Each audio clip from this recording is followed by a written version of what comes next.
एक मर जाता है, मृत्यु मित्य करवाने को वो स्वयं नाश बुलवाता है।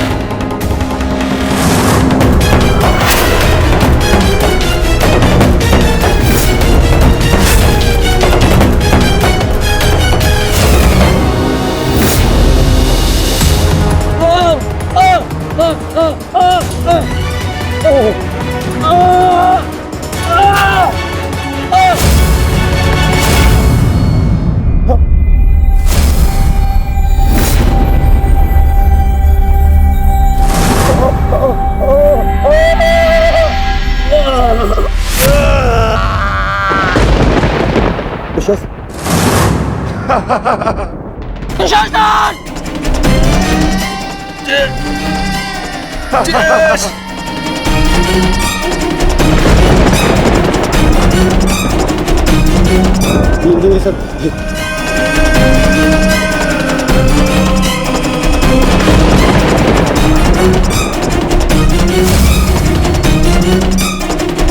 पितामह मेरे होने वाले मामा श्री क्या हो रहा है? मैं कहाँ हूँ?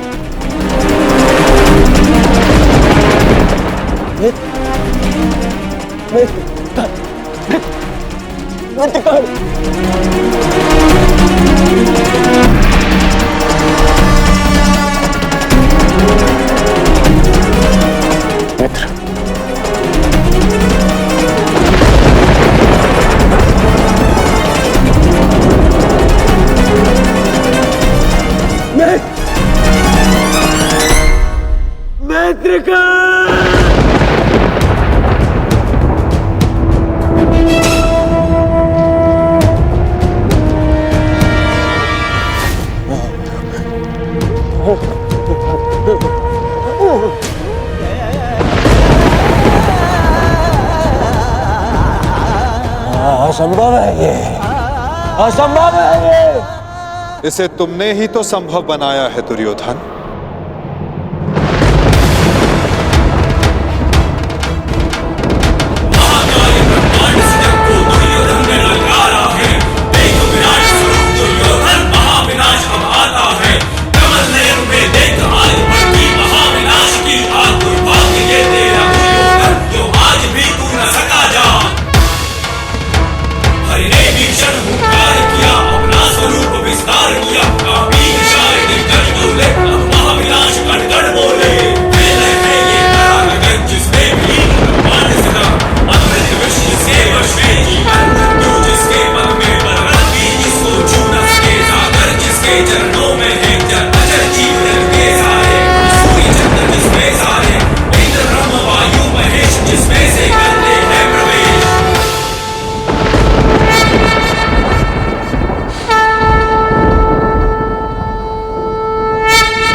इस युद्ध के जन्मदाता तुम ही हो। ध्यान से देखो इसे, ये कुरुक्षेत्र है। ये तुम्हारे अहंकार का परिणाम है दुर्योधन। तुम्हारे छल का निष्कर्ष है ये तुम्हारे मद का, तुम्हारे कर्मों का फल है दुर्योधन। ये उस पाप का परिणाम है दुर्योधन जो भरी सभा में याज्ञसेनी के साथ हुआ। ये उस श्राप का परिणाम है जो पांचाली के धधकते हृदय से निकला। देखो मूर्ख, मृत्यु तुम्हें पराजित कर चुकी है और तुम विजय का स्वप्न देख रहे हो।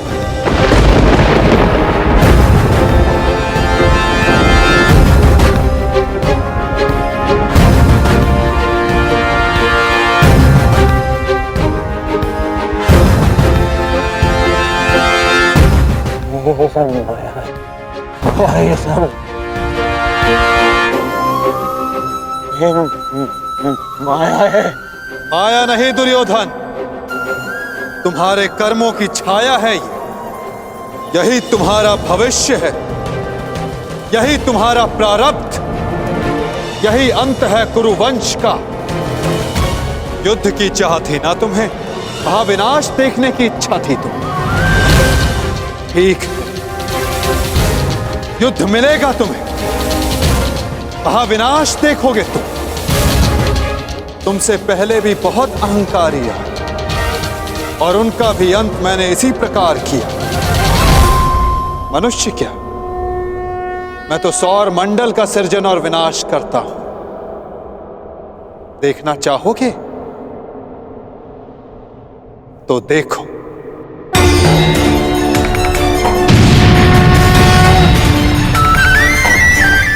श्री कृष्ण गोविंद। उधर देखो दुर्योधन।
ये क्या हो रहा है?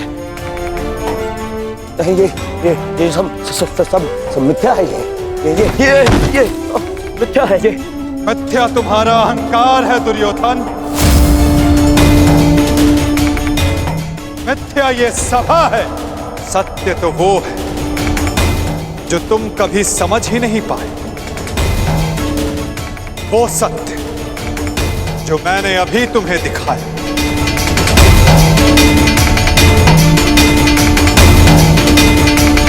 सत्य केवल मैं हूं दुर्योधन, शेष सब मिथ्या। ये सब माया है। तुम साधारण मनुष्य हो और कुछ नहीं हो। आश्चर्य है, परंतु इसमें तुम्हारा क्या दोष? जब मनुष्य में अहंकार, तो वो सत्य केवल आकार से पहचानता है। तो आकार देखो दुर्योधन।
मैंने शांति दी दुर्योधन और तुमने स्वीकार नहीं की।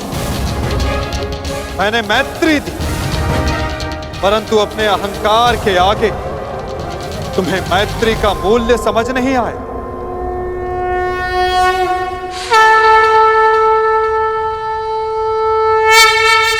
मैं प्रेम लाया था, परंतु तुमने युद्ध मांगा दुर्योधन। तो सुनो, अब युद्ध होगा।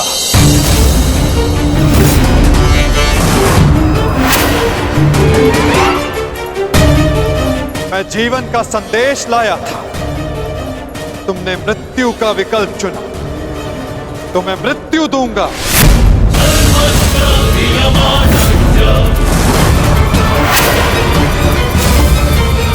तुम्हें अनुमान नहीं दुर्योधन, कि ये युद्ध कितना भयंकर होगा, महासंहार होगा, पापियों के प्रत्येक भागीदार का अंत होगा ये महाभारत।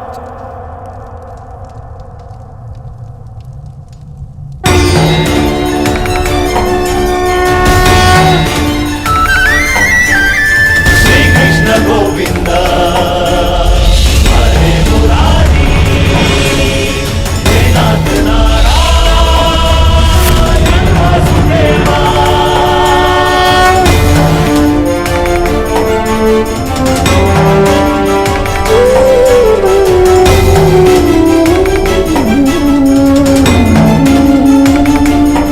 अश्वत्थामा! हे नाथ नारायण वासुदेवा। श्री कृष्ण गोविंद हरे मुरारी हे नाथ नारायण वासुदेवा। श्री कृष्ण गोविंद हरे मुरारी बाण संधान करो पार्थ, मुक्त करो राजे को। हरे मुरारी हे नाथ नारायण वासुदेवा। श्री कृष्ण गोविंद हरे मुरारी हे नाथ नारायण वासुदेवा। सभा में इतनी शांति क्यों है? कोई बताएगा मुझे आखिर हो क्या रहा है? सत्य देखने के लिए तन की दृष्टि की नहीं, मन की दृष्टि की आवश्यकता होती है धृतराष्ट्र। नियति ने तुम्हें दृष्टि नहीं, परंतु आज इस क्षण के लिए मैं तुम्हें दृष्टि देता हूं। कदाचित तन की दृष्टि से देखकर तुम मन की दृष्टि का सत्य समझ पाओ धृतराष्ट्र।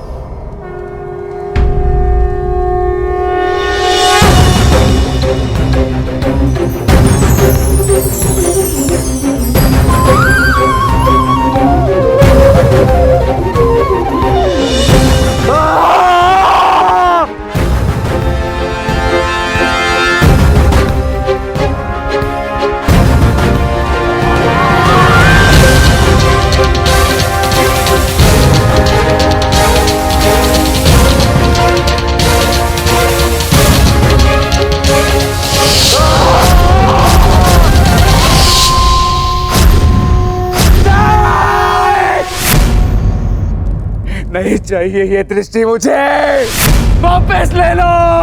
ये क्या अनर्थ दिखा दिया मुझे? वासुदेव, ले लो, वापस ले लो।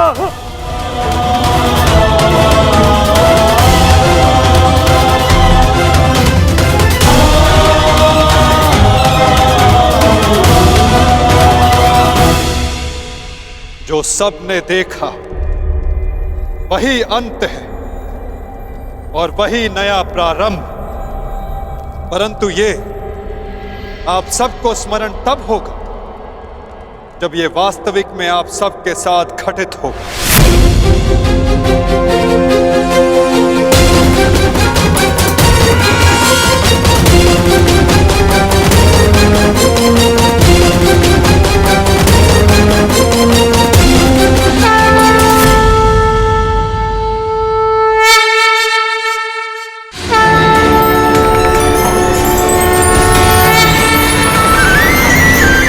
श्री कृष्ण गोविंद हरे मुरारी हे नाथ नारायण वासुदेवा। श्री कृष्ण गोविंद हरे मुरारी हे नाथ नारायण वासुदेवा। मैं वासुदेव इस महायुद्ध, इस महाभारत की घोषणा करता हूं।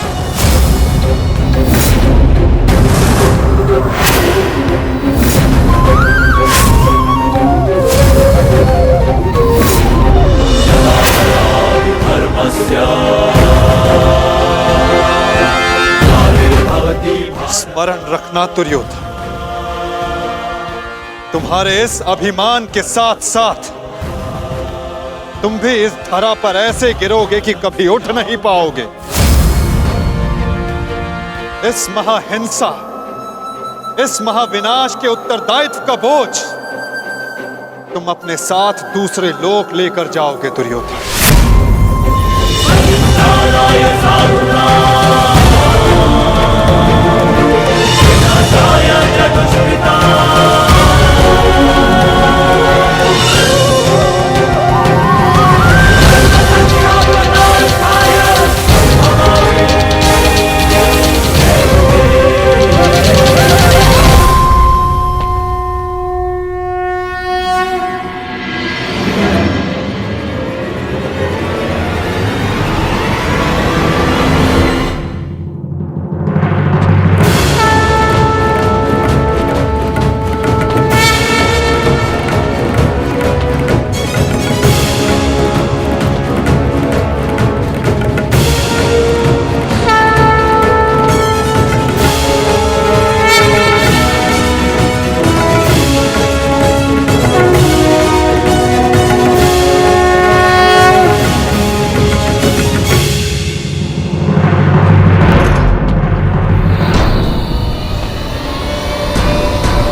केशव,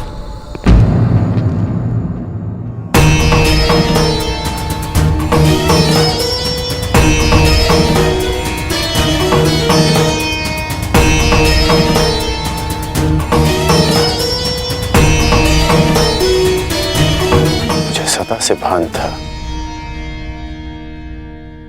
कि आप साधारण मनुष्य नहीं हैं।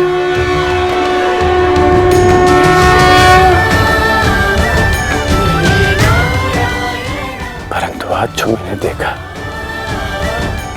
उसके पश्चात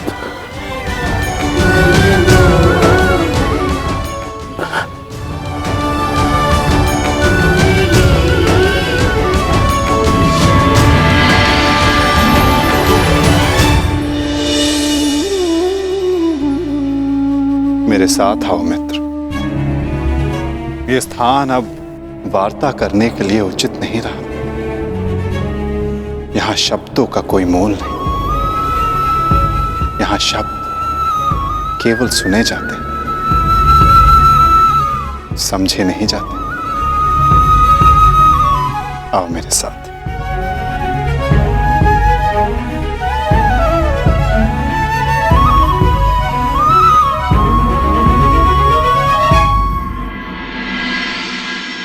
केशव,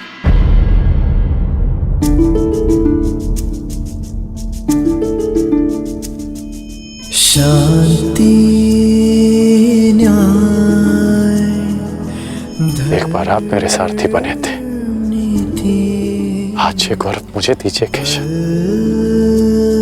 बुद्धि कर्म प्रीति में तुम्हें सारथी के रूप में पाकर गौरवान्वित तो मैं हो जाऊंगा मित्र। कृष्णा कहो या कर्ण कहो, है दोनों एक समान। ठीक है। कृष्णा कहो या कर्ण कहो, है दोनों एक समान।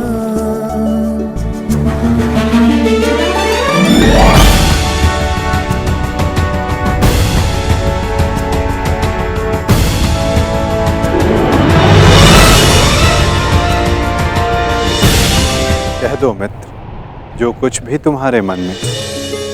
आप ही पढ़ लीजिए ना केशव कि क्या है मेरे मन में।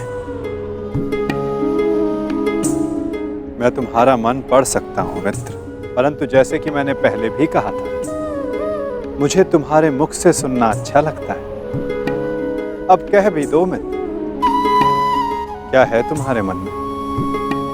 इस समय जो मेरे मन में चल रहा है वो ये है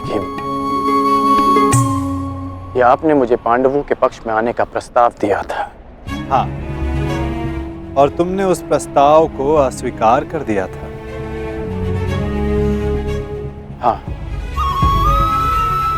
परंतु मैंने कभी नहीं सोचा था कि मेरा ये निर्णय मुझे आपके विपक्ष में खड़ा कर देगा केशव। आपको तो युद्ध का परिणाम पता है ना केशव। किसी अनहोनी के होने से पहले उसका ज्ञात हो जाना क्या वो आपको पीड़ा नहीं देता केशव? मनुष्य संतोष से इसलिए जीता है क्योंकि वो नहीं जानता कि अगले पल क्या होने वाला है। वो नहीं जानता कि वो जीवित रहेगा या वो मर जाएगा। परंतु यदि उसे ज्ञात हो जाए कि अगले पल क्या होगा या वो कब मर जाएगा, तो आपको नहीं लगता कि उसके आने वाले पल भय और चिंता में बीतेंगे?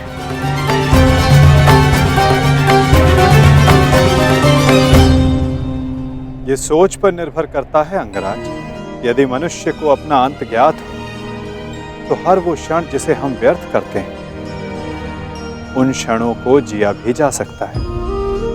इस नदी को देख रहे हो, इस बहती नदी को पता है कि अंततः इसे सागर में जाकर मिल जाना अधिक ज्ञान पीड़ादायी नहीं होता मित्र। अधिक ज्ञान उचित निर्णय लेने में सहायता करता है। यदि तुम्हें भी भूत और भविष्य का कुछ अधिक ज्ञान होता तो कदाचित तुम भी अधिक न्यायपूर्वक निर्णय कर पाते। आपका मंतव्य यही है ना कि पांडव उचित हैं और दुर्योधन अनुचित?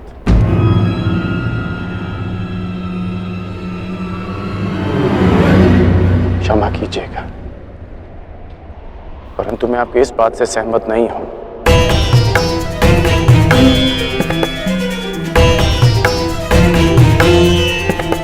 मुझे लगता है केशव कि दोनों अपने अपने स्थान पर दोषी हैं।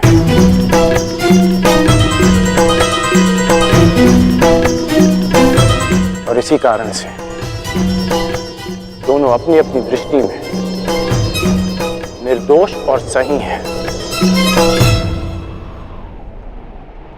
यदि दोनों ही दोषी तो तुम निष्पक्ष क्यों नहीं हो जाते मित्र? क्योंकि मुझे लगता है कि दुर्योधन युधिष्ठिर से कहीं अधिक सक्षम शासक सिद्ध होगा।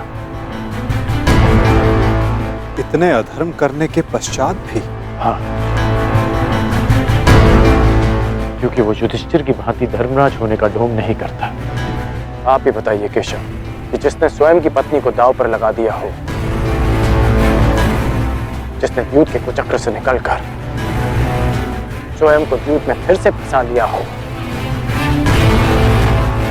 वो कैसा धर्मराज?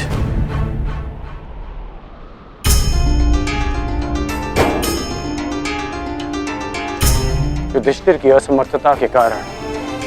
राजकुमार युधिष्ठिर, मेरे शौंड की रक्षा कर लीजिए। मेरा अनुज मृत्यु की भेंट चढ़ गया।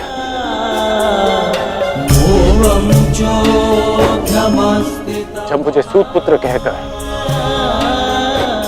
रंगभूमि की स्पर्धा में भाग लेने के लिए अयोग्य घोषित कर दिया गया था, राजकुमार के साथ द्वंद्व की अनुमति एक सूतपुत्र को नहीं दी जा सकती।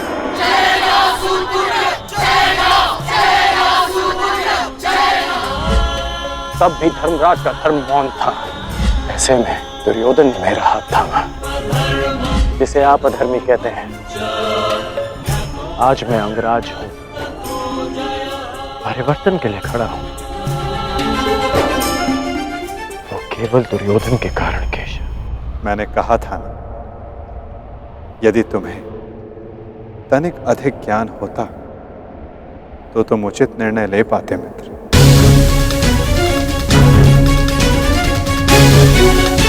मैं समझा नहीं।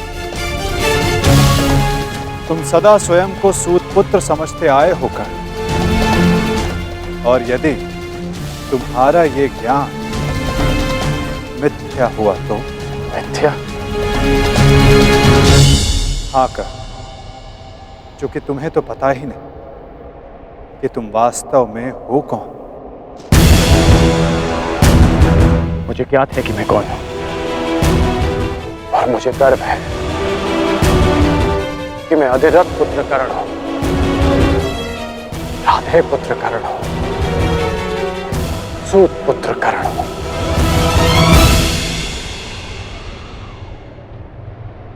तुम राधे नहीं हो अंगराज। तुम अधिरथ पुत्र नहीं, तुम सूद पुत्र नहीं,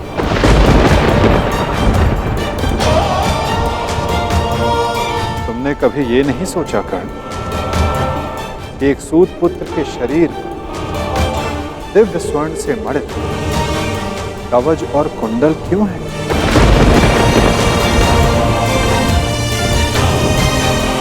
तुम्हारे मन में यह प्रश्न कभी नहीं उठा कि एक साधारण से सारथी के पुत्र के पास ये कवच और कुंडल क्यों है?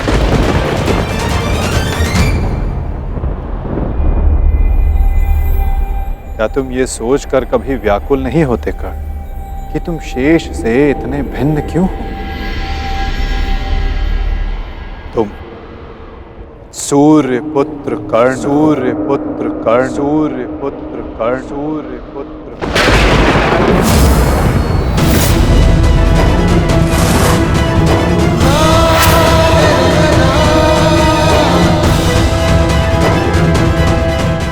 स्वयं सूर्य नारायण के अंश हो तुम कर्ण।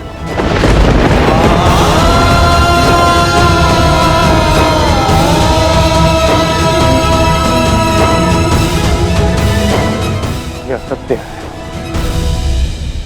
मेरे पिता अधिरथ हैं और मेरी माता राधा। सत्य से भागो मत कर, और सत्य यही है कि अधिरथ तुम्हारे पालक पिता हैं। तुम उन्हें गंगा किनारे मिले थे, कभी सोचा नहीं कि क्यों सूर्य का तेज तुम्हारे मुखमंडल पर रहता है? कभी अनुभव नहीं किया मित्र कि क्यों सूर्य का ताप तुम्हारे शरीर पर स्निग्धता का अनुभव कराता है? तब भी समझ नहीं आया तुम्हें जब दिग्विजय करते समय पांचाल युद्ध में क्यों शत्रु पक्ष पर सूर्य देव का ताप बरस रहा था? चूंकि तुम अधिरथ पुत्र नहीं, तुम सूर्य देव का आशीर्वाद हो कर्ण।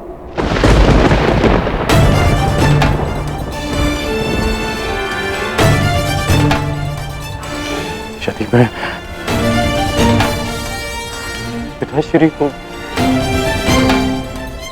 गंगा किनारे मिला था तो मेरी माता को कर्ण, अपनी माता से बहुत पहले से भेंट करते आ रहे हो तुम कर्ण।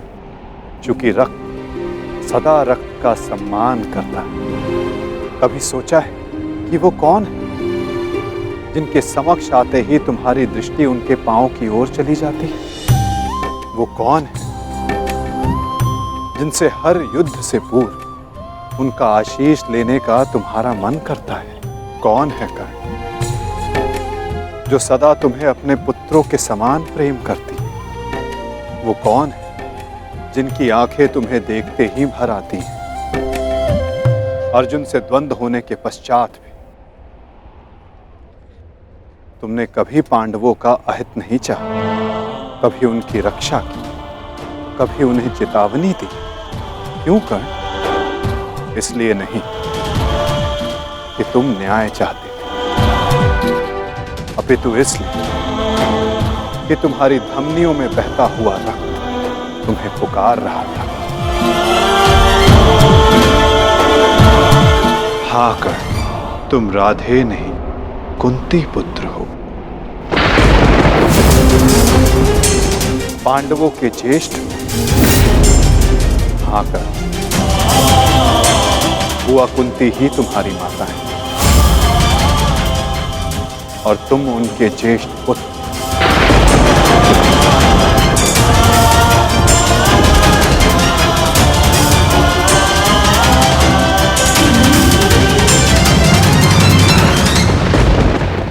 ये सत्य नहीं है। कह दीजिए केशव कि यह सत्य है। आप चाहते हैं ना कि मैं पांडवों के पक्ष में हो जाऊं, अपने मित्र का साथ छोड़ दूं, इसलिए आप मेरे साथ छल कर रहे हैं। हाँ, आप छल कर रहे हैं मेरे साथ। यदि मेरा कथन तुम्हें छल लगता है मित्र, तो जाओ स्वयं उनसे जाकर पूछो जिनके नाम से तुम संसार को अपना परिचय देते हो। भद्र अधिरथ और देवी राधा से जाकर पूछ लो।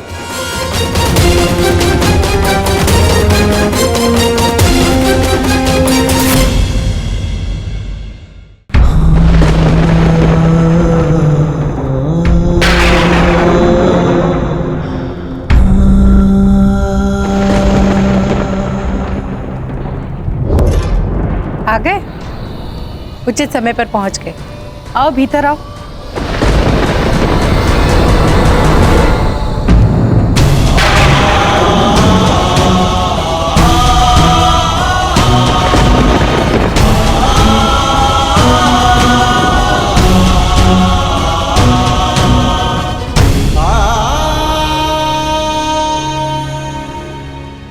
क्या हुआ पुत्र?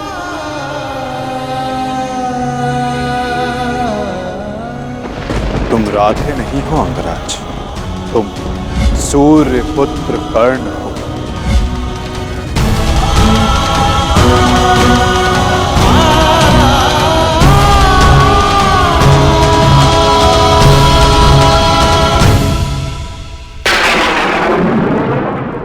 एक बार फिर से पुत्र कहकर पुकारिए ना। पुत्र?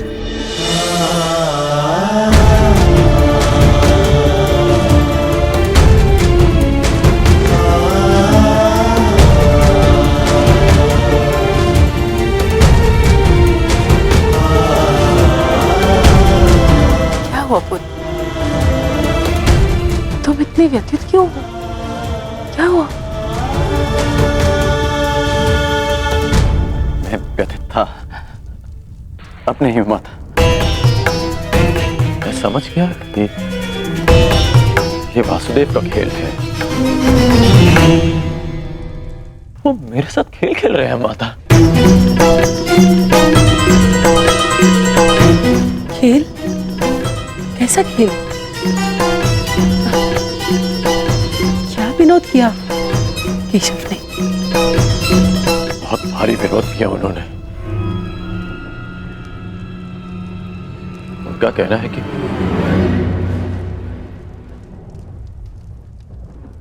आप दोनों मेरे बालक माता पिता हैं।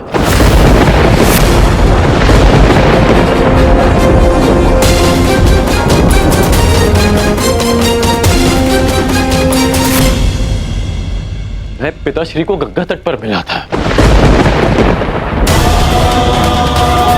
कि सूर्यदेव मेरे पिता है और माता कुंती मेरी माता।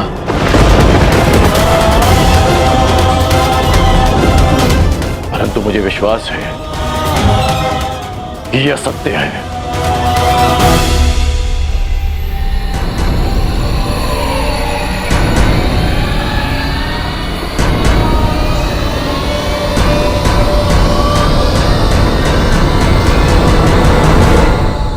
ये असत्य है ना? मैं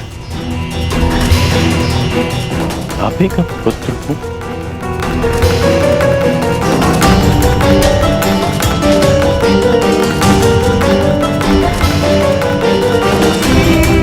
मैं आप ही का पुत्र हूं ना?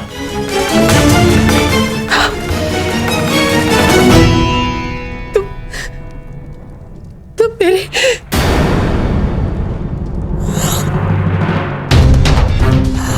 क्या हुआ माता?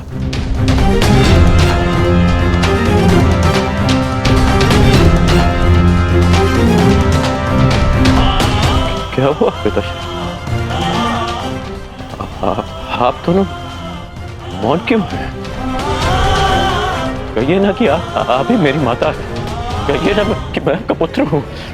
कहिए ना कि आप मेरी माता है। कहिए ना कि आप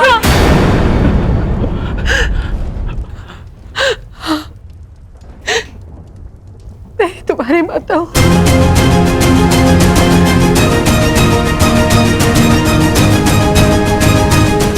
परंतु दात्री नहीं।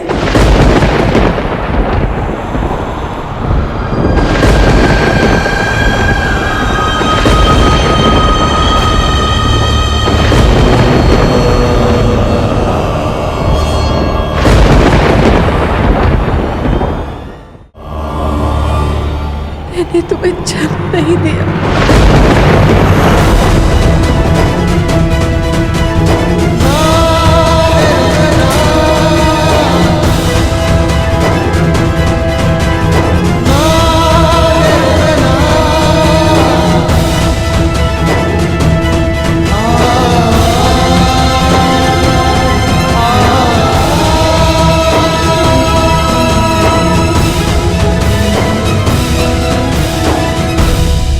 इतने वर्षों से हमने तुमसे ये सत्य छुपा कर रखा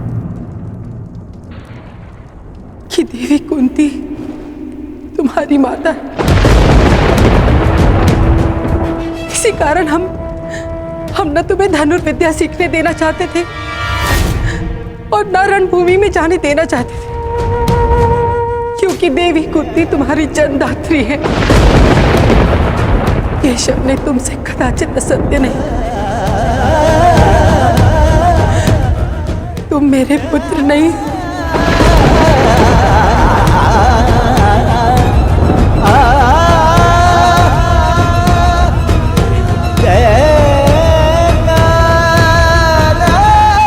मैं तुम्हारी माता नहीं हूं।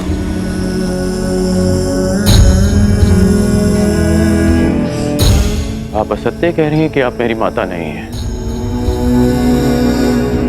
यदि ऐसा होता तो क्यों बचपन में जब मुझे भूख लगती थी तब आपको स्वयं ज्ञात हो जाता था। जब मुझे निद्रा आती थी तो कौन मुझे अपनी गोद में सुलाता था?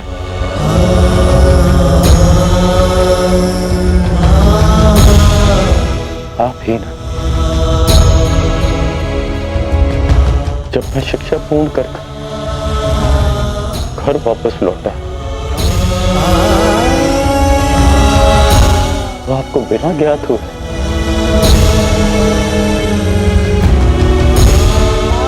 कैसे पता चल गया कि मैं आ गया और आपने अधिक भोजन बनाया?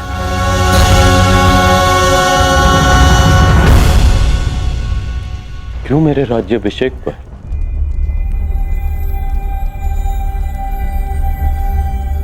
पिताश्री के शपथ देने के पश्चात भी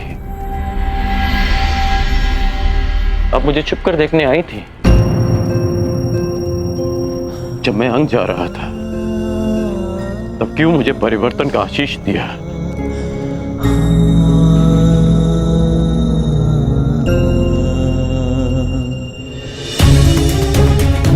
क्यों असत्य कह रही हैं आप मुझसे?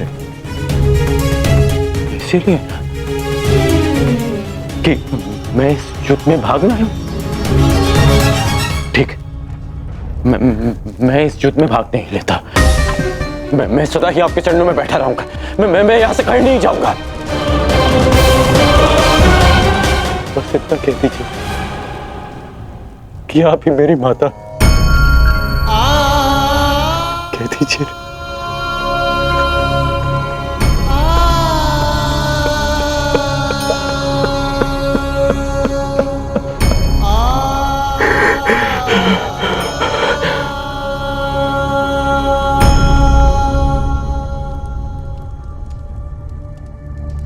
आपके अश्रुओं ने और आपकी चुप्पी ने सत्य सामने ला दिया। धर्मं च लोभं च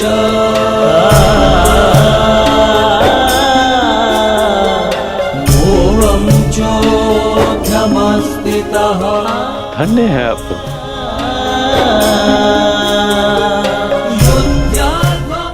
किसी और की संतान इतना प्रेम दे।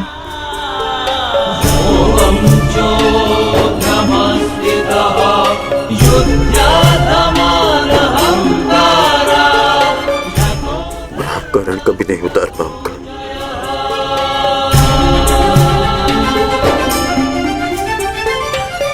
अब मेरा सत्य भी सुन लीजिए।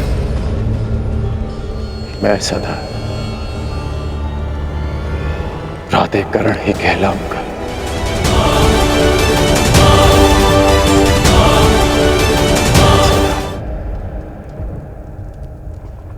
नाते करण ही कहलाऊंगा।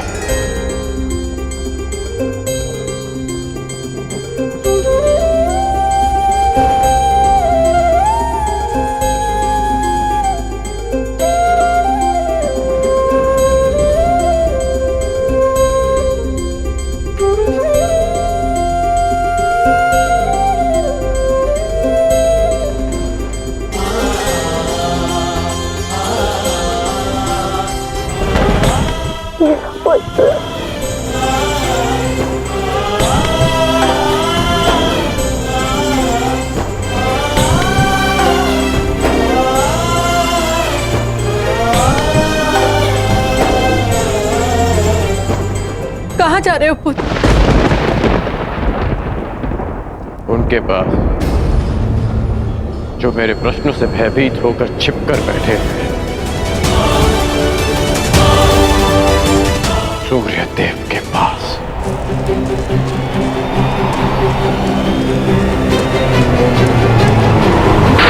वेदों के आवरण से बाहर निकलिए सूर्यदेव।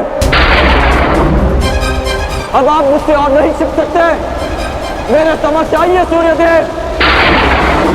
जीवन के आरंभ से हर प्रातः मैंने आपको तर्पण किया, उसके लिए बाहर आइए। मैंने सदा आपका सम्मान किया, उसके लिए बाहर आइए। आपके कारण जो मेरा अपमान हुआ, उसके लिए बाहर आइए। एक कवच कुंडल मुझे देकर भी मेरे मन को जो भेदा है आपने, उस पीड़ा के कारण बाहर आइए।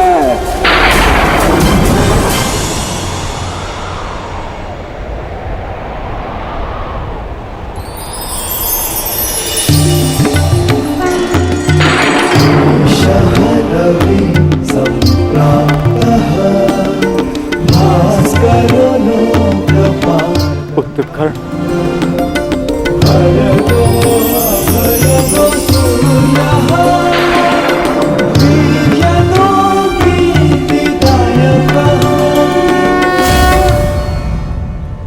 ये तो मैं जान गया कि मैं आपका पुत्र हूं। आगे कहिए सूर्यदेव। पुत्र मैं विवश था, तुम्हारे जन्म के लिए भी और तुम्हारी पहचान छिपाने के लिए भी।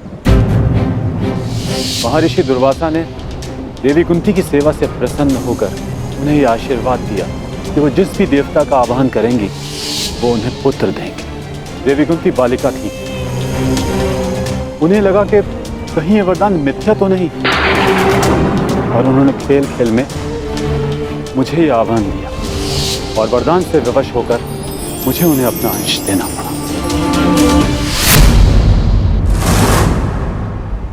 विवश थे आप? क्या आज विवश नहीं है? माता कुंती को मुझे अपनाने में समाज का भय था, परंतु आपको किस बात का भय था? आपने मुझे सत्य क्यों नहीं बताया? संसार भर को प्रकाश देने वाले ने अपने ही अंश को अंधकार में रखा। क्यों? जब संसार मुझे सूत पुत्र कहकर नीचा दिखाता रहा, तब आपकी दृष्टि क्यों नहीं झुकी? जब सब मुझसे मेरा अधिकार छीनते रहे, तब आपके अहंकार को ठेस क्यों नहीं पहुंची? क्यों तब तक आप मेरी प्रतीक्षा करते रहे, जब तक मुझे स्वयं ज्ञात नहीं हो गया कि मैं आपका पुत्र हूं? क्यों मुझसे सत्य को दूर रखा आपने? क्यों? मैं मानता हूं कि मैंने तुम्हें सत्य से दूर रखा, परंतु मैं सदैव तुम्हारे साथ था। मैं नहीं चाहता था कि समाज को इस बात का ज्ञान हो। मैंने तुम्हें ये कवच और कुंडल इसलिए दिए ताकि तुम अपने हृदय को और भी अधिक बलशाली बना सको। तुम्हें समाज की कठोरता को सहने की शक्ति मिले। मुझे क्षमा कर दो। आपके अश्रु मुझे सांत्वना नहीं दे रहे, अपितु भान करा रहे हैं कि मैं आपके लिए केवल एक फूल के अतिरिक्त और कुछ नहीं था।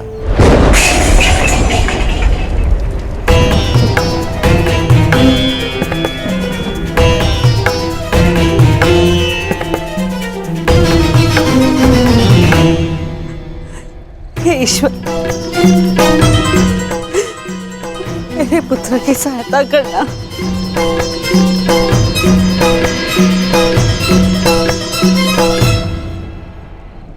जो स्वयं की सहायता करना जानते हैं, ईश्वर भी उन्हीं की सहायता करते हैं बुआ।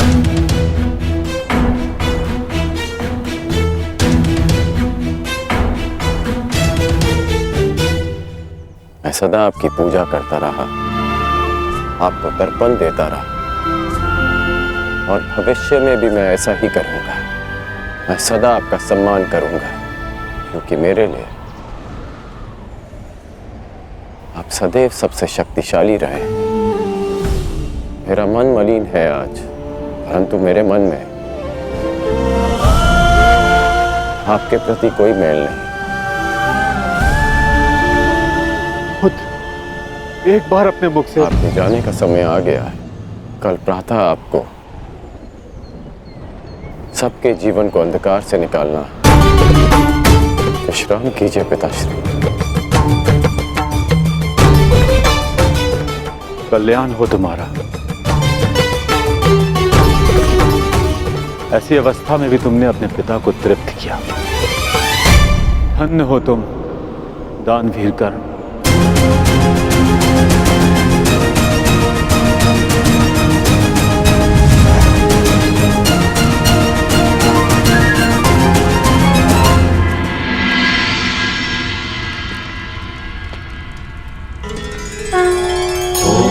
अब आप और कितना व्यथित रहेंगी बुआ? आप अपने कर्मों को संसार से छिपा सकती हैं, परंतु अपने कर्मों के फल को आप स्वयं से और कितना छिपाएंगी? अपने कर्मों का सामना प्रत्येक को एक ना एक दिन करना ही पड़ता है बुआ। परंतु उसका सामना कैसे करूंगी? क्या कहूंगी उसे इसके समक्ष आकर?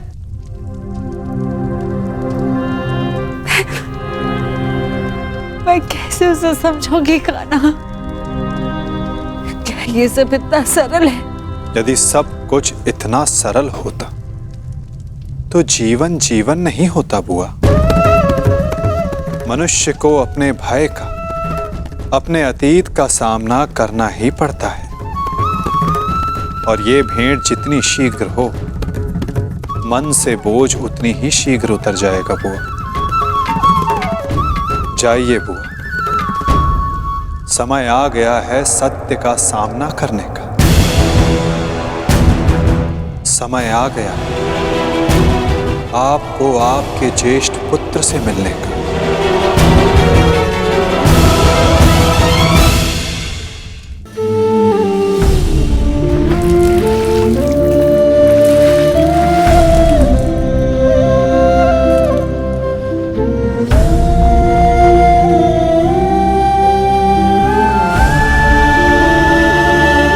दान चाहिए पुत्र, दोगे?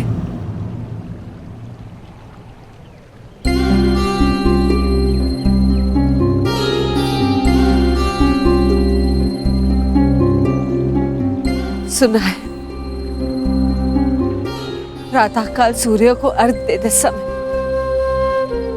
यदि तुमसे कोई कुछ भी मांगे तो तुम कभी मना नहीं करते, उसकी इच्छा पूरी करते हो।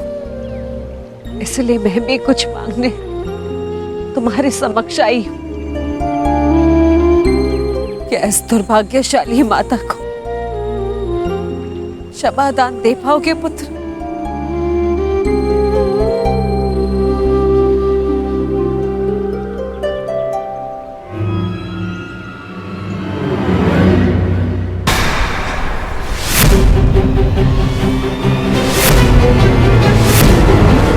क्षमा प्रार्थी तो मैं हूँ राजमाता। राजमाता सब मत कहो पुत्र। क्यों? क्या अनुचित कह दिया मैंने? ये कि सत्य जानने के पश्चात भी मैं आपको राजमाता क्यों कह रहा हूं? मैं आपके गले क्यों नहीं लग रहा? आपके चरण स्पर्श कर आपको माता और जननी क्यों नहीं पुकार रहा हूं? कहिए, क्या अनुचित कर रहा हूं मैं राजमाता? मैं आपको माता कहकर इसलिए नहीं पुकार रहा क्योंकि यह आपका कर्म फल है। आपने भी तो इसी भांति वर्षों तक ऐसा ही व्यवहार किया मेरे साथ, आशीष दिया, परंतु कभी अपना पुत्र कहकर नहीं पुकारा, अश्रु बहाए परंतु कभी मुझे गले से नहीं लगाया, कभी मुझे ममता नहीं थी। और आज वही माता मेरे समक्ष प्रेम जताने के लिए आ गई है। अधिकार का भाव कर्तव्य पूर्ण करने से मिलता है। आपने अपना कर्तव्य कभी पूर्ण नहीं किया, आज अधिकार जताने क्यों आ गई? मुझ पर आरोप लगाने से पूर्व मेरी व्याथा तो सुन लो पुत्र। मैं विवश थी जब तुम्हारा जन्म हुआ, मैं अविवाहित थी पुत्र। क्या करती मैं, मुझे तुम्हें त्यागना पड़ा। विश्वास मानो पुत्र, अनजाने में हुए अपराध का बोझ मैं आज तक अपने कंधे पे लिए हूँ।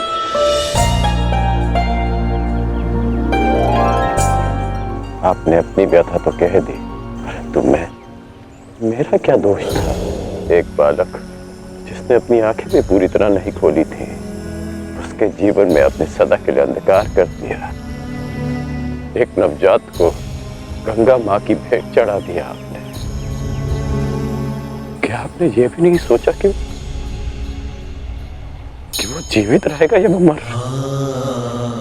कि यदि वो बच गया तो संसार उसे किस नाम से पुकारेगा? समाज उसे कितने ताने देगा कि उसका जीवन जीते जी नरक बन जाए? ये भी नहीं सोचा आपने? गंगा में इसीलिए बहाया ना क्योंकि गंगा मां पाप होती है। मैं आपके लिए पापी था ना, केवल एक पाप, एक अभिशाप जिसे आप गंगा में बहाकर भूल गई। आश्चर्य की बात यह है कि कभी आपने मुझे खोजने का प्रयास नहीं किया, कभी ये जानने का प्रयास नहीं किया कि मैं जीवित हूं या मर गया। आपको पता है कि जब भी मैं आपके समक्ष आता था, आपको प्रणाम करता था, तो एक विचित्र स्नेह, एक अनोखा बंधन अनुभव करता था मैं। क्या आप कभी ऐसा अनुभव नहीं करती थी? तुम मेरे ही पुत्र हो, इसका ज्ञान मुझे रंगभूमि में हुआ, परंतु फिर भी आप मौन थी। ये जानने के पश्चात में आप समझा कि तब आपके समक्ष एक और प्रश्न आकर खड़ा हो गया कि युवराज पद की होड़ में प्रदा कर रहे अपने सारे पुत्रों को कैसे बताएं कि जिसके कुल का वो अपमान कर रहे हैं वो उनका ज्येष्ठ भ्राता है। हस्तिनापुर के समक्ष यह सत्य कैसे बताएं कि मैं आपकी प्रथम संतान हूं?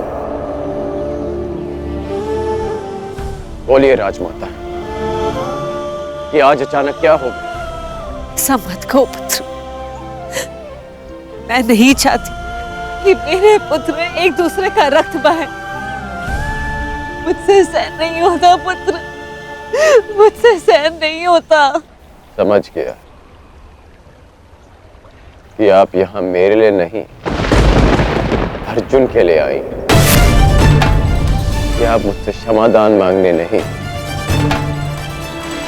अर्जुन का जीवन दान मांगने आई।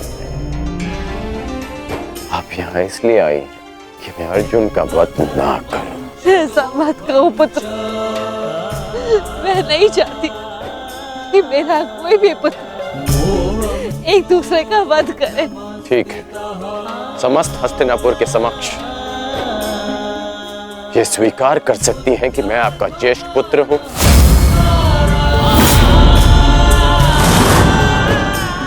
पता था मुझे कि कोई उत्तर नहीं मिलेगा। मेरे जीवन पर अनेक बार संकट आया, तब आपकी ममता नहीं जागी, परंतु आज जब अर्जुन के जीवन पर संकट आया तब आप अपनी लज्जा, अपना सम्मान सब भूलकर मेरे पास आ गए।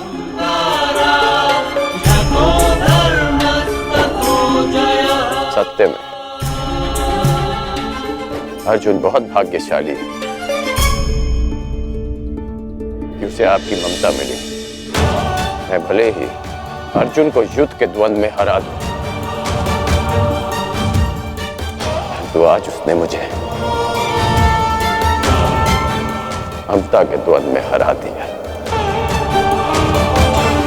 तुम्हारी अपराधी नहीं हूं मैं।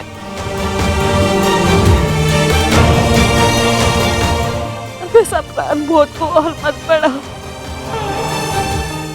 इस युद्ध में भाग मत लो पुत्र। अपने अनुजों से युद्ध मत लड़ो पुत्र। बस एक बार कह दो कि तुम मेरे पुत्र हो कर्ण। हाँ,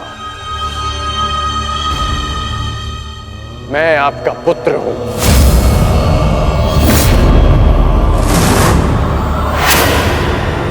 किंतु आप मेरी माता नहीं।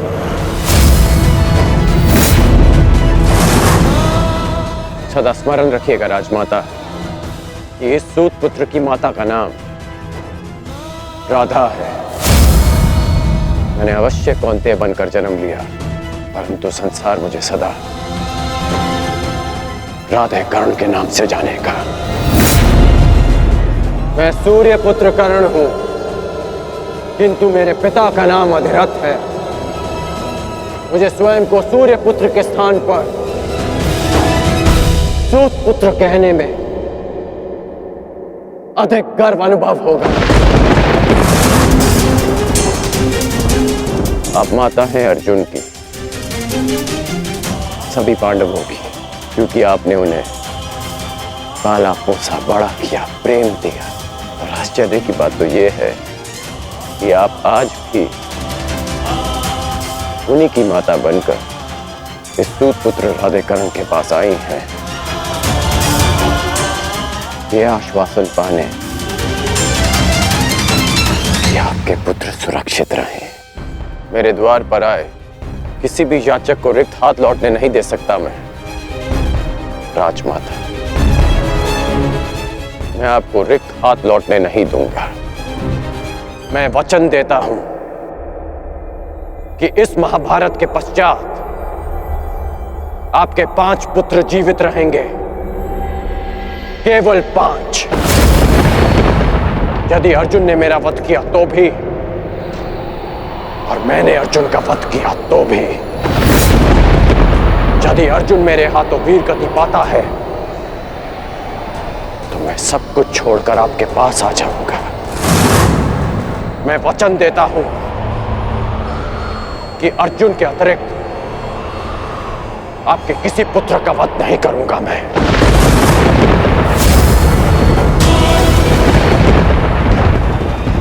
वचन देता हूं मैं। अब जाइए राजमाता, गंगा में त्यागे गए इस राधे के पास अब आपको देने के लिए कुछ और शेष नहीं।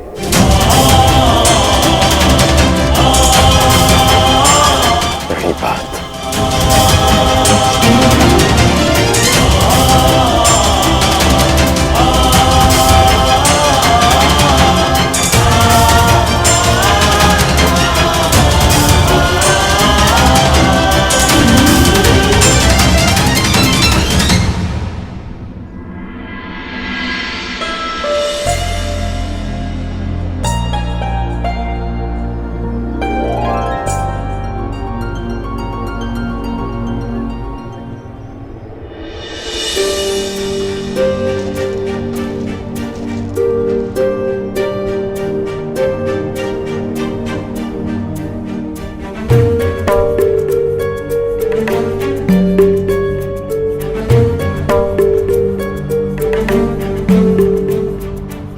सत्य कल्पना से अधिक सुंदर भी हो सकता है और अधिक कष्टकारी भी। मैं जानता था कर्ण, परंतु मैं ये कभी नहीं चाहता था कि तुम इस कष्ट को सहो। अगर आप ऐसा नहीं चाहते तो ऐसा नहीं होता केशव। एक बात मैं समझ चुका हूं कि इस सृष्टि में सब आप ही की इच्छा से होता है, आप ही के अनुसार होता है, ठीक वैसे ही जैसा आप चाहते हैं। पीड़ा केवल कष्ट नहीं देती मित्र, पीड़ा कभी कभी हमें उचित मार्ग चुनने में हमारी सहायता भी करती है। एक पीड़ा कभी कभी हमारे अन्य कष्टों का निवारण भी करती है। कर्ण, इस सत्य का भान होना तुम्हारे लिए उचित था, परंतु अब मैं तुमसे यह जानना चाहता हूं कि इस पीड़ा का तुम सकारात्मक प्रयोग कैसे करोगे? जिस सत्य ने मेरे जीवन को, मेरे विश्वास को नकारात्मकता से भर दिया, उसमें क्या सकारात्मकता केशव? उसमें क्या भलाई दिख रही है आपको? क्यों? क्या यह उचित नहीं कि अब तुम स्वयं को सूझ समझने की पीड़ा से मुक्त हो गए हो? कि तुम्हें अब अपना वंश क्या, कि अब तुम पूरे मन से, पूरे अधिकार से किसी भी क्षत्रिय के समक्ष जाकर अपना अधिकार मांग सकते हो? क्या यह उचित नहीं कर कि अब तुम्हें ज्ञात हो गया है कि मैं क्यों तुम्हें पांडवों के पक्ष में आने के लिए सुझाव देता रहा?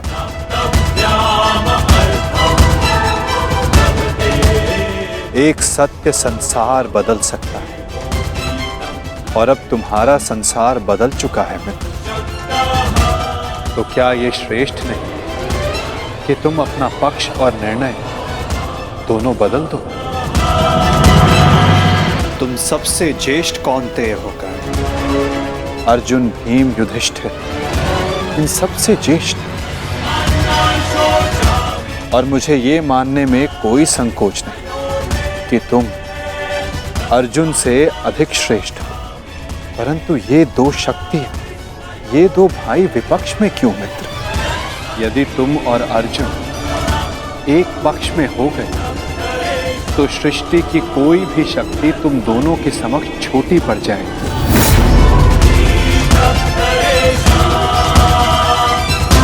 तुम्हें और अर्जुन को मेरी, वासुदेव तक की आवश्यकता नहीं पड़ेगी मित्र। युधिष्ठिर तुम्हारा अनुज होगा और बाकी शेष पांडव भी। तनिक सोचो, जो परिवर्तन तुम अंगराज बनकर ना ला सके, वो परिवर्तन तुम हस्तिनापुर के सम्राट बनकर ला पाओ। सूर्य पुत्र कौन्तेय सम्राट कर्ण, जो संसार को एक प्रकाशमान युग की ओर ले जा सकता है।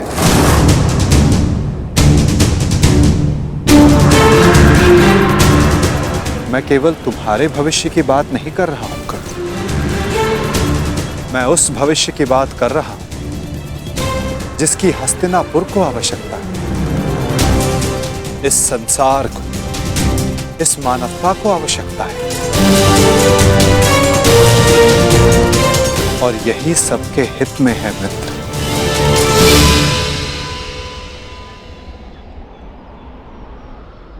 ठीक है, एक बार मैं आपकी बात मान भी लूं, हस्तिनापुर का सिंहासन जीत भी लूं, परंतु क्या मैं प्रजा के मन में सम्मान जीत पाऊंगा? नहीं। सूत पुत्र कहलाकर जितना अपमान सहा, सूर्य पुत्र बनकर उससे कहीं अधिक अपमान होगा मेरा। जिस हस्तिनापुर, जिस संसार की बात आप कर रहे हैं, वो मेरे विषय में सोचेंगे कि कितना अवसरवादी निकला मैं, कि राज्य का लालच पाते ही मैंने अपना पक्ष बदल डाला। मनुष्य का पक्ष, उसका विश्वास,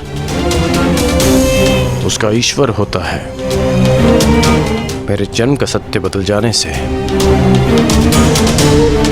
क्या मैं अपने ईश्वर को बदल डालूं?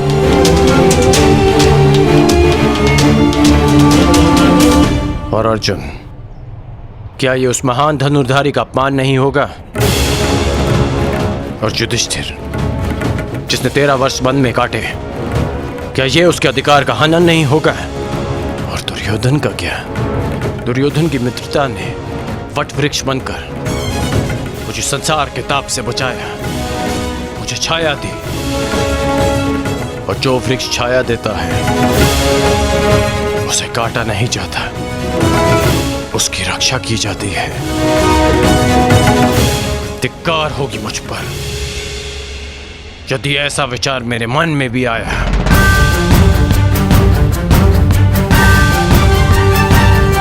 मैंने आपसे पहले भी कहा है कि मैं जन्म में नहीं, कर्म में विश्वास रखता हूं। मैं कुल, वंश, जाति में नहीं, कौशल और पुरुषार्थ में विश्वास रखता हूं। जब मेरी जन्म माता ने मुझे त्यागा तो एक सूत ने मुझे पाल पोस के बड़ा किया। जब कुल और वंश ने मुझे फेंक दिया तब मेरे कौशल ने मुझे उभारा। जब मेरे संबंधियों ने मुझे पहचानने से अस्वीकार कर दिया तब दुर्योधन की मित्रता ने मुझे संभाला। सच कहूं तो आज मैं पहले से भी कहीं अधिक दुर्योधन का ऋणी हो गया हूं। और आप कह रहे हैं कि मैं अपना पक्ष बदल लूं?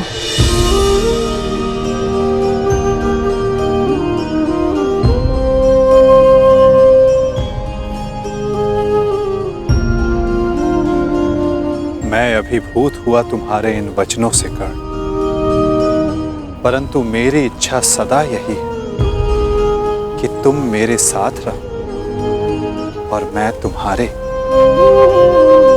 परंतु निर्णय लेना तुम पर निर्भर करता है मित्र।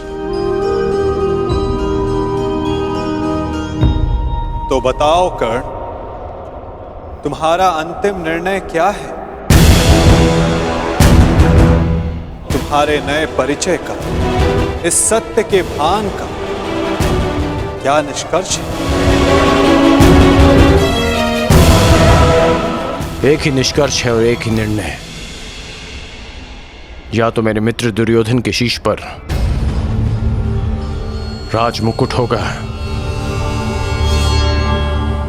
या इस कर्ण के धड़ पर शीश ही नहीं होगा।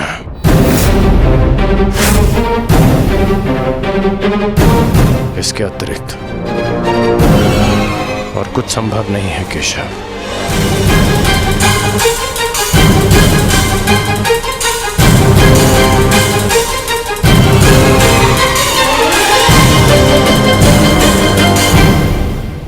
आपसे एक विनती है केशव कि मेरी जन्म कथा गुप्त रखिएगा। यदि युधिष्ठिर को इसका ज्ञान हुआ तो वो सिंहासन को ठुकरा देगा, और यदि उसने साम्राज्य मुझे सौंप दिया तो मैं उसे दुर्योधन को सौंप दूंगा। और यदि समाज को इसका भान हो गया तो वो माता कुंती को ठुकरा देंगे। इसलिए यह सत्य हमारे मध्य ही रहे, यही श्रेष्ठकर है। मैं चाहता हूं कि आप मेरी मृत्यु तक मुझे राधे कहकर पुकारें, कौनते ही नहीं।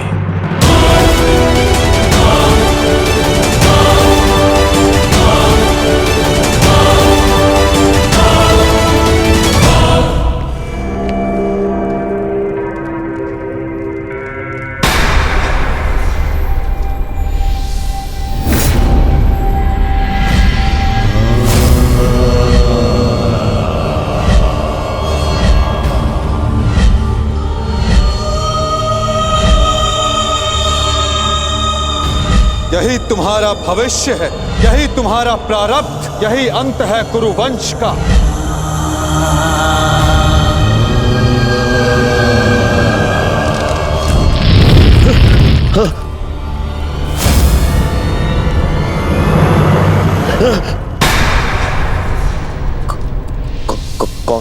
कौन है आप? है? ये क्या कह रहे हो दुर्योधन? मामा हूँ, मामा। नहीं नहीं, ये कौन है आप मुझसे ये प्रश्न करने वाले?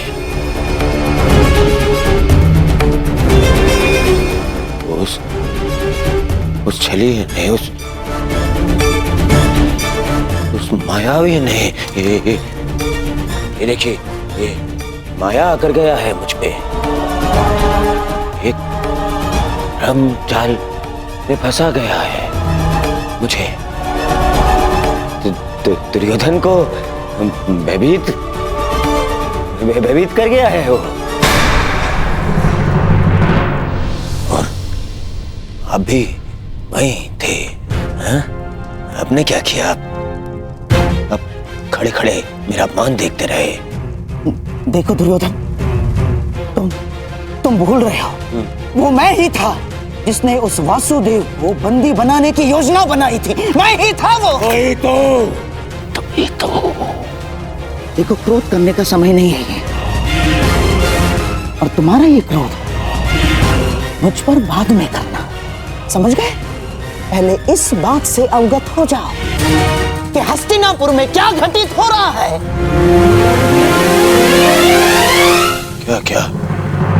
क्या घटित हो रहा है हस्तिनापुर में? वही तो मैं तुम्हें कब से बताने का प्रयास कर रहा हूं, परंतु तुम हो कि सुन ही नहीं रहे हो। तुम्हें कदाचित अनुमान नहीं है कि तुम्हारा परम मित्र कर्ण तुम्हारे नाक के नीचे क्या कर रहा है। क्या कर रहा है मेरा मित्र? जब तुम उस वासुदेव के माया के भ्रम के पश्चात स्वयं को संभालने का प्रयास कर रहे थे, तब सभा से वासुदेव के साथ कर्ण ने भी प्रस्थान किया था। दुर्योधन, दोनों साथ थे। दोनों साथ थे। हाँ, और केवल इतना ही नहीं दुर्योधन, तुम्हारे शत्रुओं की माता कुंती के साथ तुम्हारे परम मित्र कर्ण ने बहुत समय व्यतीत किया, बहुत। कहीं ऐसा तो नहीं दुर्योधन कि उस छलिए वासुदेव की माया में फंसकर कर्ण पांडवों के पक्ष में? ऐसा हो सकता है ना दुर्योधन? नहीं, ऐसा नहीं हो सकता। ना, हो सकता है। नहीं, मुझे ये कर्ण से मिलना है। इसी शाल मिलना है कर्ण से।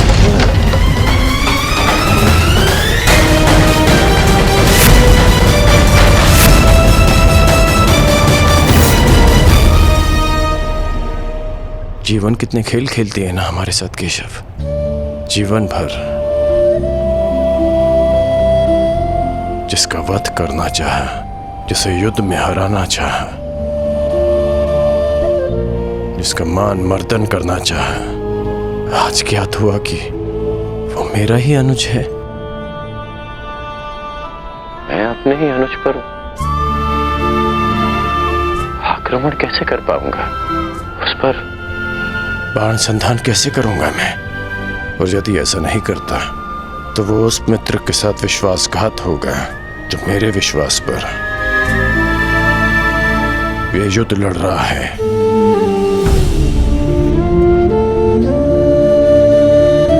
क्यों नियति हमारे साथ ऐसा खेल खेलती है? क्यों वो दो भाइयों को शत्रु बनाकर सामने ले आती है? क्यों वो उन्हें एक दूसरे के रक्त का प्यासा बना देती है, जिनकी धमनियों में एक ही रक्त बहता है? ये कैसी नियति है केशव?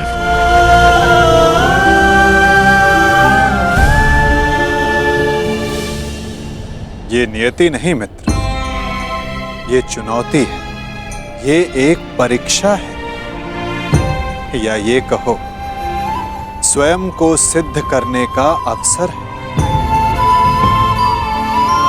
इतनी कठिन परीक्षा, इतनी कठोर चुनौती, इतना पीड़ादायक अवसर।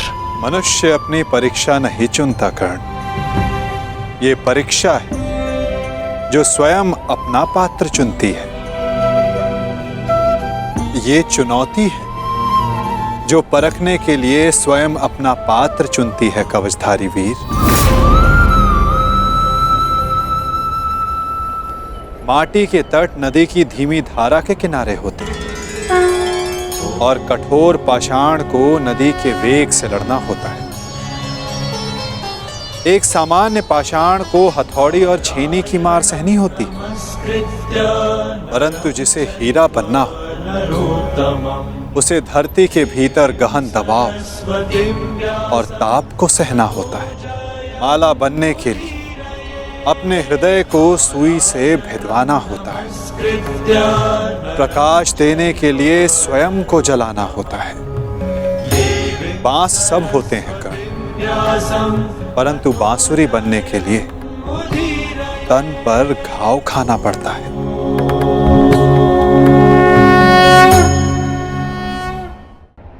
जिनके उत्तरदायित्व बड़े हों उनके समक्ष सामान्य प्रश्न नहीं आते कर्ण। जिन्हें युद्ध की हुंकार भरनी होती है उन्हें लाक्षागृह की अग्नि से निकलना होता है। जिन्हें युद्ध का परिणाम देना होता है उन्हें अपना कवच भिदवाना होता है। मृत्युंजय बनने की चाह रखने वालों को प्रति क्षण मरना होता है। ये तुम्हारे समक्ष आई सबसे बड़ी दुविधा नहीं है कर्ण, सबसे बड़ी चुनौती है, सबसे बड़ा अवसर है। अब इसका चयन करना तुम पर निर्भर करता है कर्ण कि इसमें भाग लो या भाग जाओ। तो यह सब पहले आपने क्यों नहीं बताया केशव? यदि तब बता देता तो आज तुम्हारे समक्ष मृत्युंजय बनने का अवसर नहीं आता। एक मित्र के रूप में आपने मुझे बताया कि मुझे क्या चुनना चाहिए, परंतु आज मैंने सभा में उस कृष्ण को देखा जो भूत भविष्य वर्तमान सब है, जिनसे परे कुछ नहीं, जिन्हें सब कुछ ज्ञात है। तो आपको ये भी अवश्य ज्ञात होगा केशव कि आपका ये मित्र कठिनाइयों से कभी नहीं भागता, सदैव उनका सामना करता है। अब कदाचित हमारी भेंट युद्ध भूमि में होगी।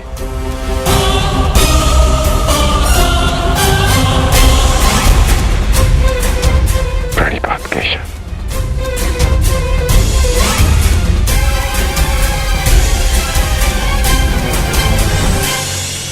मैं अत्यधिक प्रसन्न हूं कि तुम मेरे मित्र। मैंने सदैव कहा है और आज पुनः कहता हूं, तुम अद्भुत हो, तुम महान, तुम एक महान मित्र हो, एक महान पुत्र हो और एक महान पिता हो। तुम इस युग की मानवता के महान रत्न होकर राधे कर।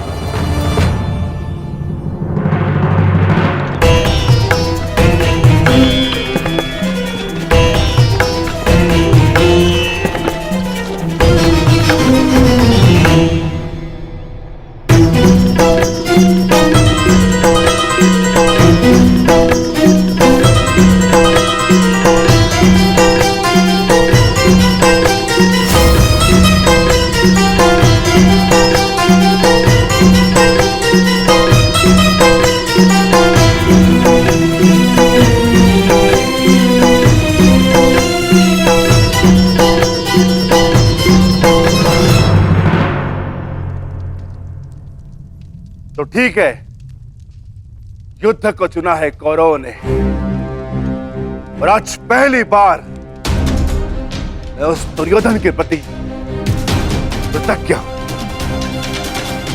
क्योंकि उसने वो चुना है जो मैं स्वयं चाहता था। अब अगला कदम क्या होगा वासुदेव? निर्देश करें, क्या करना है हमें? कुरुक्षेत्र।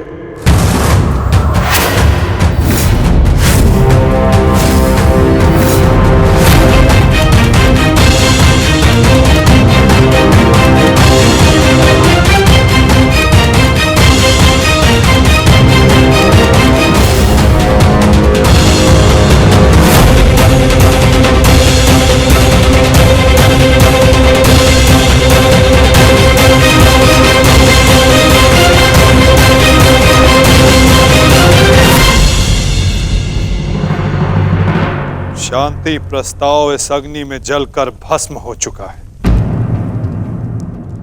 अब संपूर्ण भारत कुरुक्षेत्र की अग्नि में जल। अब वार्ता करने का समय नहीं रहा, अब समय है महासमर, समय है महाभारत का।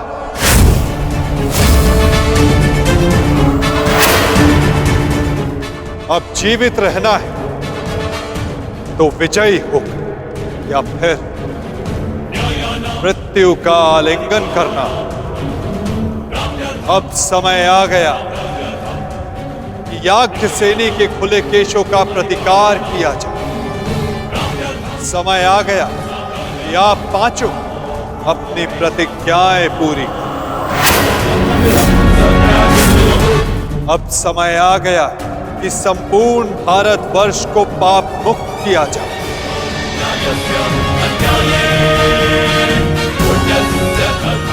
और युधिष्ठिर के नेतृत्व में धर्म की स्थापना। युद्ध का स्थान नियुक्त हो चुका है युधिष्ठिर, अब क्या करना है इसका निर्णय तुम्हें स्वयं करना होगा युधिष्ठिर।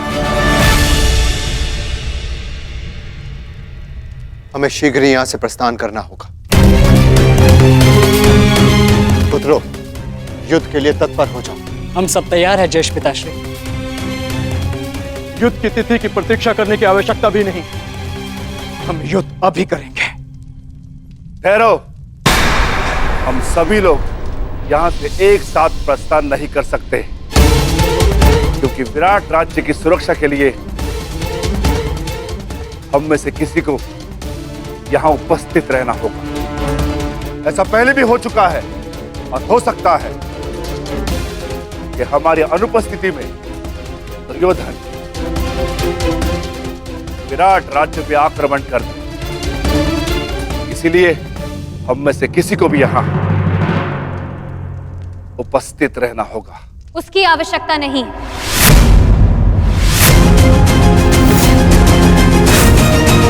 यहां कोई नहीं रहेगा, हम सभी एक साथ चलें।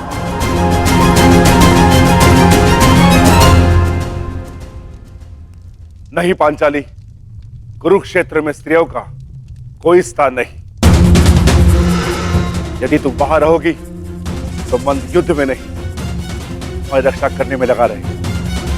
तुम्हारा कुरुक्षेत्र में जाना उचित नहीं।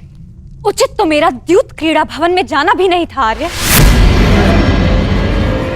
परंतु यदि मुझे वहां ले जाया गया तो अपना प्रतिकार लेने में कुरुक्षेत्र भी जाऊंगी।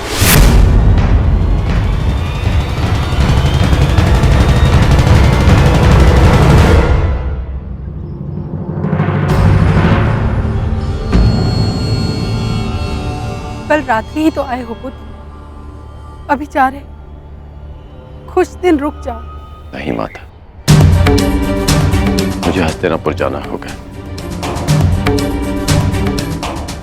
युवराज दुर्योधन को कुछ बताना आवश्यक है। क्या कारण? वही जो वो नहीं जानते, मेरा अतीत।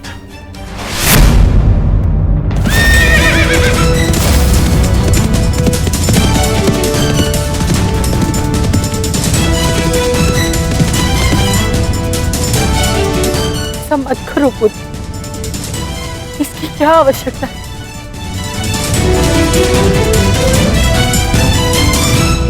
आवश्यकता है माता, आवश्यकता है। आपके लिए ये जानना आवश्यक है कि ये कर्ण केवल आपका पुत्र है। मैं सदा राधे था और सदा राधे ही रहूंगा। और युवराज दुर्योधन के लिए ये जानना आवश्यक है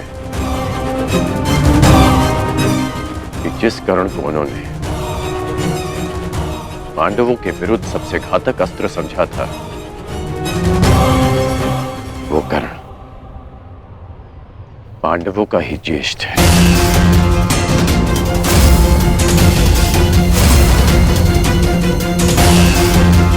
कि जो कर्ण रणभूमि में उनके शत्रुओं का शत्रु बनकर आया था, वो उनके शत्रुओं का बड़ा भाई है। माता, दुर्योधन ने कभी मुझसे कुछ नहीं छिपाया, इसलिए ये मेरा कर्तव्य है कि मैं अपने मित्र को सब सच बताऊं। दुर्योधन को सत्य बताना आवश्यक है माता। ऐसा क्या है जो युवराज के लिए जान लेना आवश्यक है माता?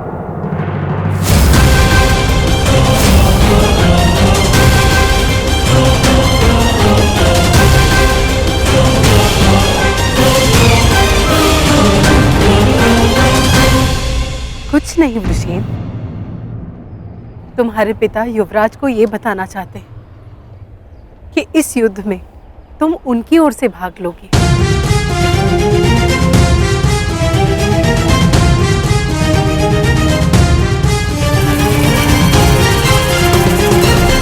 शीघ्र मिलते हैं पृष्ठे।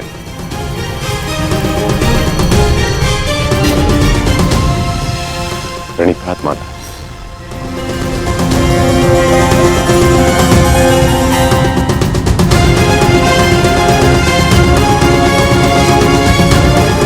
चलो सर।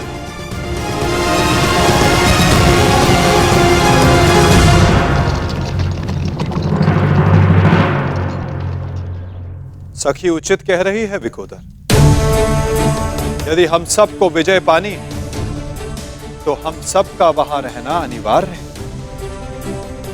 परंतु वासुदेव, पांचाली के सारे विचारों को सुनने के पश्चात ही निर्णय लेना विकोदर।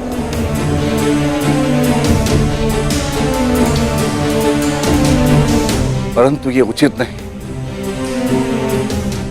पांचाली, तुम कुरुक्षेत्र क्यों जाना चाहती हो? क्योंकि आर्य, यदि हम सभी वहां उपस्थित होंगे तो एक दूसरे की सहायता कर सकते हैं। मैं मानती हूं कि मैं युद्ध कला में सक्षम हूं, परंतु मैं ये नहीं कह रही हूं कि मैं युद्ध में भाग लूं, परंतु वहां उपस्थित रहकर आप सभी के दिए गए वचनों को पूर्ण होता हुआ देखना चाहती हूं। मैं वहां इसलिए जाना चाहती हूं कि जब उस दुशासन की छाती से रक्त बहे तो मैं अपने केशों को धोने के लिए सज्ज रहूं।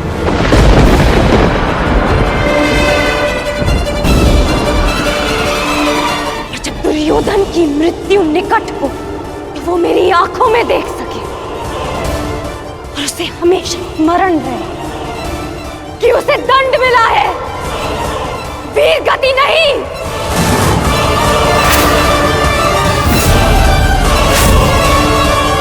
क्या आप अब भी यही चाहते हैं कि मैं कुरुक्षेत्र ना जाऊं?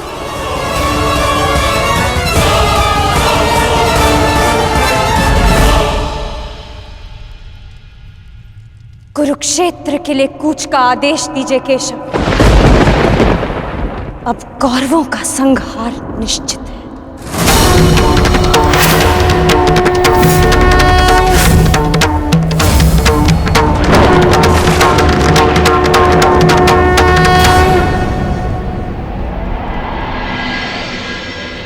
ये कैसा चक्रवात है? मेरे मन में बुरे विचार आ रहे हैं। अवश्य है ये कोई अपशगुन है कुंती। मैं वचन देता हूं कि अर्जुन के अतिरिक्त आपके किसी और पुत्र का वध नहीं करूंगा मैं।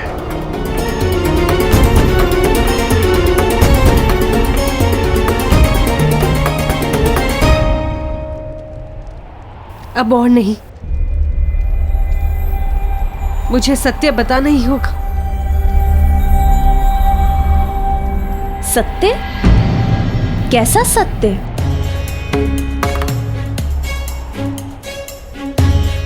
एक सत्य है दीदी, जो मुझे आपके समक्ष स्वीकारना है। एक ऐसा सत्य जो मैंने आप सबसे छिपाया है। कैसा सत्य? परंतु स्मरण है वो मंत्र जो मैंने दुर्वासा ऋषि से सीखा था?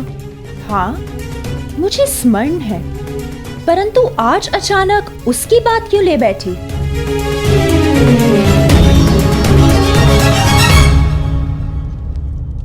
आप सब जानते हैं,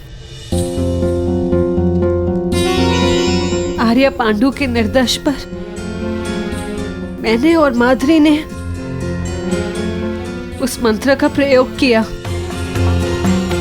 जिससे पांडव उत्पन्न हुए, परंतु मैंने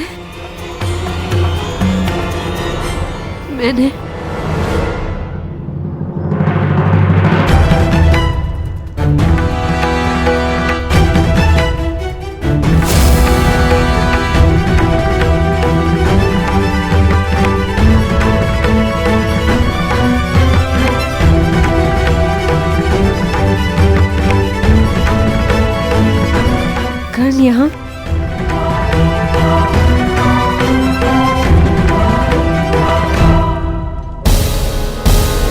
तुम्हारा परम मित्र कर्ण तुम्हारे नाक के नीचे क्या कर रहा है? तुम्हारे शत्रुओं की माता कुंती के साथ तुम्हारे परम मित्र कर्ण ने बहुत समय व्यतीत किया, बहुत।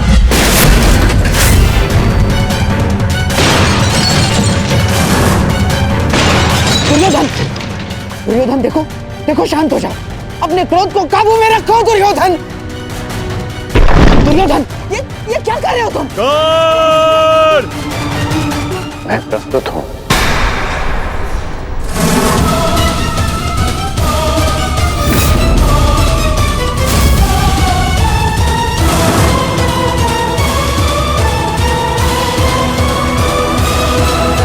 मैं तुमसे कुछ पूछना चाहता हूं कर्ण।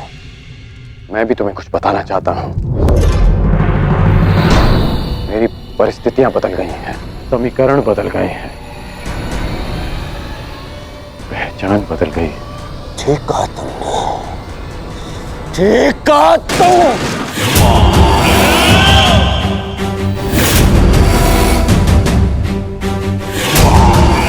समीकरण बदलते देख सकता हूं मैं तुम्हें ये बताना चाहता हूं कि मैं यही ना कि तुम कृतज्ञ निकले, कायर निकले। चलिए निकले।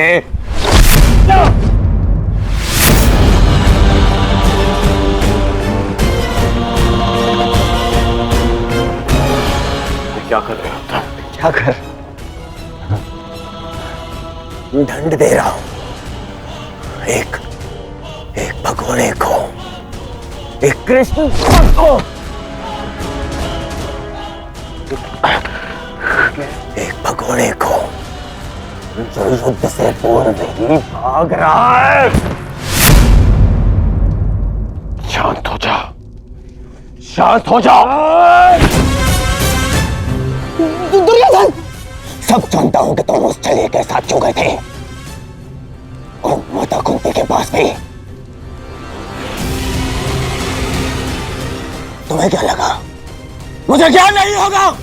हाँ? अब मुझे केवल इतना बता दो कि क्या तुम उस छलिए के पक्ष में चले गए हो? क्या नया षड्यंत्र ला रहा है वो छलिया मेरे विरुद्ध? बताओ मुझे कर्ण, क्या हो गया है तुम्हें? ऐसा कुछ नहीं है और न कभी हो सकता है। मैं अपने मित्र का साथ छोड़कर कभी नहीं जाऊंगा।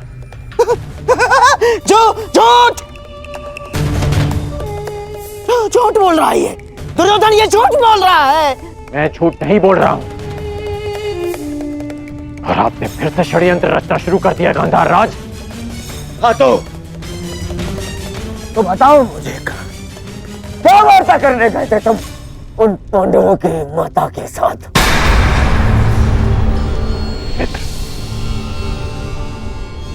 मैं बताती हूँ दुर्योधन।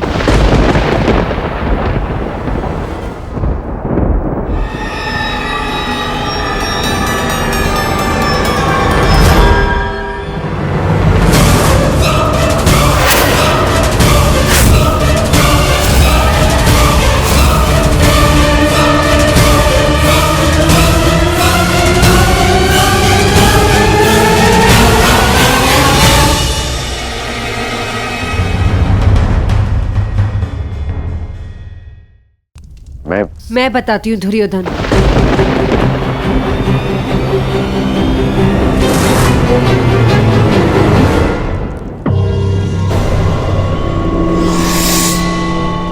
अब तो माता कुंती भी है ही। तो बताओ मुझे कर्ण, मेरी शत्रुओं की माता ने क्या योजना बनाई है? क्या क्या क्या षड्यंत्र रचा है?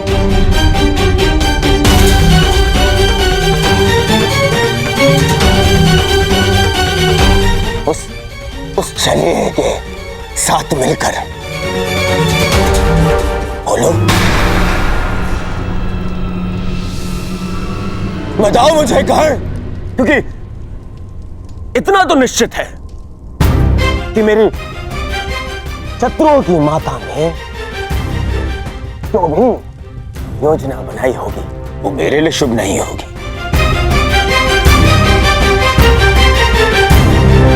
बताओ मित्र, बोलो।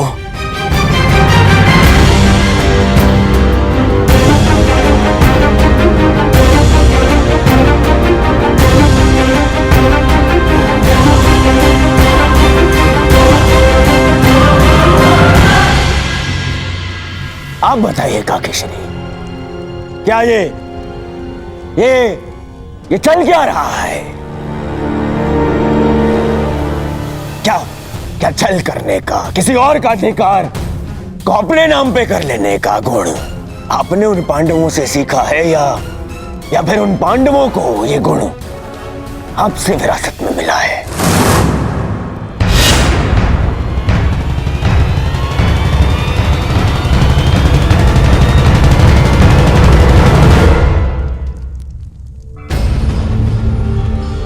नहीं नहीं।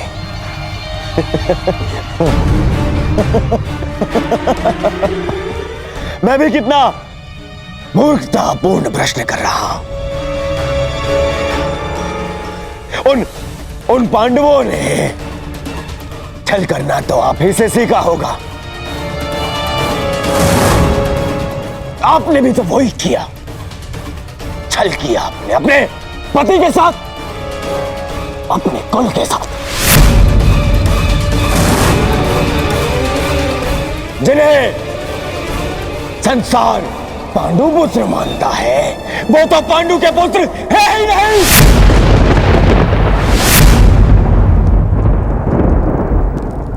एक पति के जीवित होते हुए भी तीन तथा कथित देवताओं के साथ संबंध बनाया आपने। बस करो, ये मेरी माता है।